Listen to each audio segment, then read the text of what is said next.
ఒక చిన్న గ్రామం పక్కన ఉన్న అడవి ఎంతో భయానకంగా ఉంటుంది. ఆ అడవిలో ఒక పాత మిట్ట చాపరపు గుడిసె ఉంది. ఆ గుడిసె గురించి గ్రామస్తులు చాలా కథలు చెప్పుకుంటారు.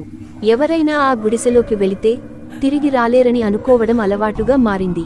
కానీ ఆ గుడిసెలో నిజంగా ఏముందో ఎవరికీ తెలియదు. మోహన్ అనే యువకుడు ఆ గ్రామానికి వచ్చినప్పుడు ఆ గుడిసె గాథ గురించి విన్నాడు. అసలు విషయానికి తెలుసుకోవాలనే ఆలోచన అతనిలో పుట్టింది.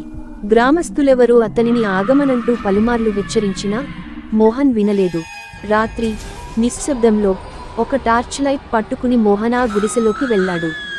2 గంటలు గడిచినా అతను తిరిగి రాలేదు. గ్రామస్తులు భయంతో అతని కోసం ఎదురు చూస్తూ ఉన్నారు. తెల్లవారుజామున మోహన్ తిరిగి బయటికి వచ్చాడు. కానీ అతను భయంతో ఒంటరిగా ఉన్నట్టు కనిపించాడు. అతని కళ్ళలో ఆందోళన, మాటలలో మౌనం. మోహన్ తిరిగి వచ్చిన తరువాత అతనిలో మార్పు స్పష్టంగా కనిపించింది. ఎవరితోనూ మాట్లాడలేదు, హసించలేదు. రాత్రి అతని ఇంటి నుంచి విడ్డూరమైన చప్పుడు వినిపించేది.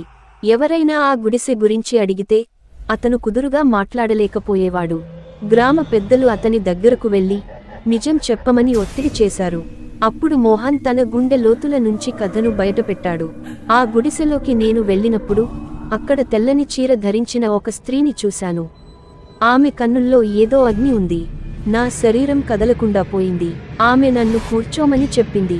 ఆ తర్వాత ఏదో పాత కథలు చెప్పడం మొదలుపెట్టింది.